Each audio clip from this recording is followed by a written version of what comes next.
The London Top Show is sponsored by Khata Book. Business हुआ easy.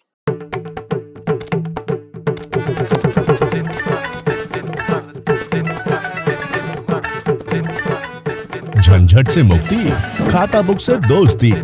खाता book, business हुआ easy.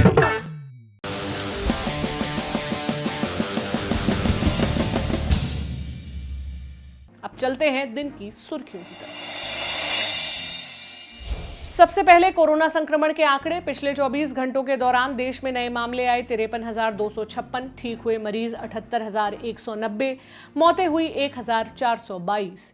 इन्हें मिलाकर देश में कुल मामले 2,99,35,221, कुल मौतें 3,88,135 और ठीक हुए मरीज 2,88,44,199।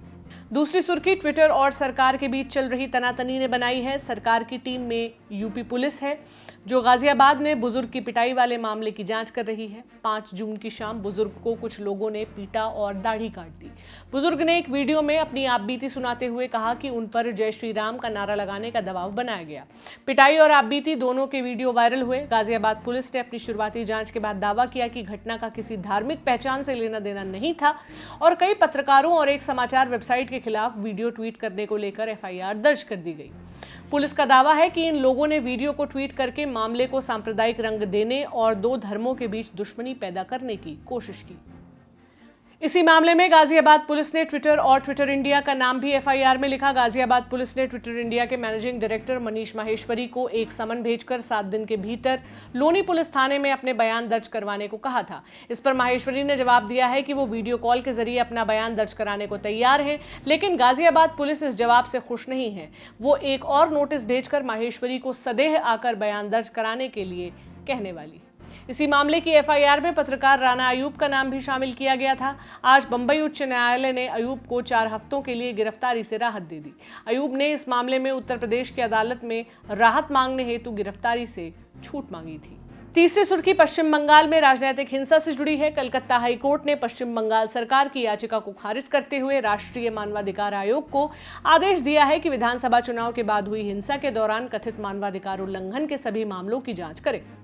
कार्यकारी मुख्य न्यायाधीश राजेश जिंदल की अध्यक्षता वाली 5 जजों की बेंच ने आदेश की वजह बताते हुए कहा कि पश्चिम बंगाल सरकार अदालत को भरोसा दिलाने में विफल रही है। बात शुरू हुई थी भाजपा नेता और कोलकाता की एंटली सीट से विधानसभा चुनाव में प्रत्याशी रही प्रियंका टिब्रेवाल की याचिका से। प्रियंका चुनाव हार गई थी। उन्होंने कलकत्ता हाईकोर्ट में याचिका लगाकर कहा कि विधानसभा चुनाव के बाद शुरू हुई हिंसा के डर से कई लोग पलायन कर गए थे। ये लोग डर के मारे अब भी लौट नहीं पा रहे हैं। प्रियंका ने इन लोगों की वापसी के लिए हाईकोर्ट से सुरक्षा की मांग की थी। इस याचिका पर सुनवाई करते हुए अदालत ने 18 जून को कहा था कि हलफनामे में दाखिल होते रहेंगे, लेकिन इससे कुछ हासिल नहीं होगा, क्योंकि पश्चिम बंगाल सरकार का शुरू से ही ऐसे किसी भी घटना से इनकार करती आई है। मामला हाईकोर्ट के समक्ष आते ही सरकार को सख्त कदम उठा लेने चाहिए थे, लेकिन लगता नहीं कि ऐसा कुछ हुआ है। इन परिस्थितियों में हम राष्ट्रीय मानवाधिकार आयोग के अध्यक्ष को आदेश देते हैं, एक कमेटी बनाई जाए जो आयोग को मिल चुकी और मिलने वाली शिकायतों की जांच करे। अदालत ने अपने आदेश में कमेटी से हिंसाग्रस्त इलाकों का दौरा करके 30 जून तक एक रिपोर्ट पेश करने को कहा था। इस किरकिरी के बाद पश्चिम बंगाल आनन फानन में एक और याचिका लेकर कलकत्ता हाईकोर्ट गई और कहा कि उसे अपना पक्ष रखने और प्रशासन द्वारा उठाए गए कदमों की जानकारी देने का मौका नहीं मिला। कलकत्ता हाईकोर्ट ने आज इस याचिका को खारिज कर दिया है। अब ममता बनर्जी की सरकार के पास 2 ही चारे हैं, या तो वो हाईकोर्ट के आदेश का पालन करते हुए मानवाधिकार आयोग के दौरे के लिए जरूरी बंदोबस्त में लग जाए, या फिर राहत के लिए सुप्रीम कोर्ट का दरवाजा खटखटाए। जो भी हो, इस वाकये ने यह तो बता ही दिया है कि अदालत पश्चिम बंगाल में चुनाव के बाद से जारी हिंसा और उसे लेकर ममता बनर्जी सरकार के रवैये पर क्या रुख रखता है। एक सुर्खी उत्तर प्रदेश में विधानसभा चुनाव से ऐन पहले योगी आदित्यनाथ को लेकर चल रही उथल पुथल से भी बनी है।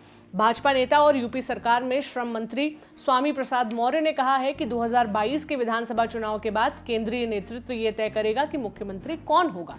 बीते दिनों डिप्टी सीएम केशव प्रसाद मौर्य ने भी यही कहा था कि सीएम फेस तय करना केंद्रीय नेतृत्व का विषय है। ये 2 बयान, एक तरफ और दूसरी तरफ फिर 2 बयान। एक रक्षा मंत्री राजनाथ सिंह का, जिन्होंने कहा कि योगी आदित्यनाथ की सरकार ने बहुत अच्छा काम किया है। दूसरा बयान यूपी भाजपा अध्यक्ष केशव प्रसाद मौर्य का, जिन्होंने कहा कि भाजपा योगी आदित्यनाथ को आगे रखकर 2022 का लोकसभा चुनाव लड़ेगी।